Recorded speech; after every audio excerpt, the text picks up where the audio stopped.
Samsung perd son leadership en Inde, signe avant-coureur d'un déclin mondial. Présent sur le marché des téléphones mobiles depuis de longues années maintenant, Samsung a su, contrairement à ses rivaux du début des années 2000, prendre le virage des smartphones avec succès.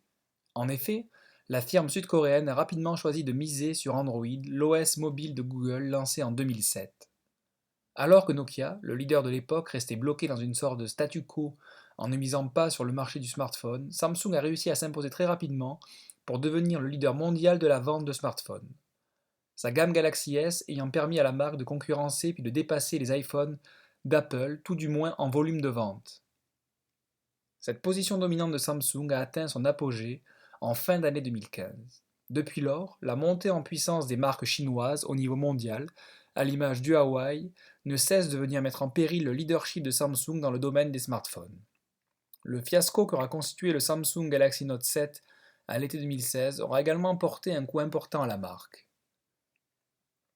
L'année 2017 aura cependant permis à Samsung de redresser la barre en termes d'image tout du moins, à l'aide de grands renforts de publicité à travers le monde. Le Samsung Galaxy S8, lancé à New York au début du printemps 2017, de même que le Samsung Galaxy Note 8, lancé à la fin de l'été, auront constitué de jolis succès pour Samsung qui aura su stopper l'hémorragie et stabiliser sa position. Ces succès remarqués dans le domaine du haut de gamme ne peuvent cependant cacher que désormais les profits dégagés par Samsung dans les smartphones sont en nette perte de vitesse. Les bons résultats affichés par la firme étant dus en grande partie aux performances de la branche semi-conducteurs qui, elle, ne cesse de voir ses revenus augmenter. En fin de semaine dernière, le cabinet IDC a révélé les dernières statistiques concernant la vente de smartphones en Inde sur le troisième trimestre 2017. Sur un marché qui lui était favorable depuis de nombreuses années, Samsung se voit désormais dépassé par une marque chinoise produisant des smartphones de milieu de gamme à bas prix. Avec 23,5% de part de marché, Xiaomi dépasse en effet Samsung de peu, avec une part de marché inférieure de quelques dizaines d'unités pour le coréen. La raison principale du succès de Xiaomi en Inde est à chercher du côté de ses modèles Redmi 4 et Redmi Note 4. Des smartphones milieu de gamme proposant des spécifications plutôt poussées à des prix avoisinant les 200$ maximum. Et c'est précisément dans ce segment de marché que la majorité des ventes en Inde se joue. Là où le bas blesse pour Samsung, c'est qu'il peine à proposer des smartphones de fonctionnalités impressionnantes dans cette gamme de prix. Lorsque l'on regarde le classement des parts de marché sur ce trimestre, on se rend également compte que derrière, d'autres concurrents chinois sont en embuscade tels que Vivo et Oppo, qui tournent chacun aux alentours des 8% de parts de marché.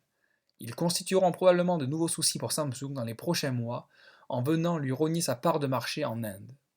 Le plus inquiétant pour le conglomérat sud-coréen vient probablement du fait que ce qui se produit en Inde est en train de s'étendre au reste du monde, et ce n'est pas les derniers résultats de Huawei qui devraient les rassurer.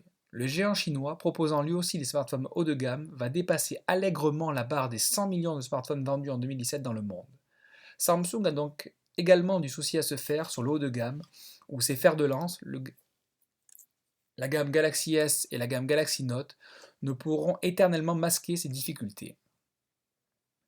Alors, quelles sont les alternatives pour Samsung? Les consommateurs ont tendance désormais à privilégier des smartphones proposant des fonctionnalités dignes du haut de gamme, mais à des prix ne dépassant pas les 450, voire 400$. Une solution pour Samsung pourrait être de suivre l'exemple de Huawei en créant une sous-marque séparée dédiée à ce segment de marché qui a le vent en poupe. C'est ainsi que la marque Honor de Huawei connaît un grand succès depuis plusieurs mois désormais. Une autre voie à explorer pour Samsung concerne sa politique de mise à jour des versions Android qui laisse franchement à désirer sur les modèles milieu de gamme. Les consommateurs à faible budget méritent également de bénéficier des évolutions d'Android. C'est une donnée importante que la firme doit prendre en compte très rapidement. Dans les pays comme l'Inde, Samsung pourrait également envisager d'adopter le mode de vente flash sur lequel Xiaomi a bâti son succès et qui lui a permis de développer une excellente image de marque. L'emploi des réseaux sociaux à bon escient étant également une cause non négligeable du succès de la marque chinoise en Inde et dans le monde. Quoi qu'il décide, Samsung ne peut rester inactif devant cette tendance qui semble se globaliser et qui le voit chuter irrémédiablement maintenant depuis plusieurs mois. Le temps de l'action est arrivé et la firme sud-coréenne doit une nouvelle fois essayer de se réinventer au sein d'un monde des smartphones qui ne pardonne pas les erreurs et encore moins l'inaction. L'histoire récente de Nokia est encore là pour en témoigner. Autrement, il est fort à parier que Samsung perdra sa position dominante au profit des marques chinoises dans les années à venir.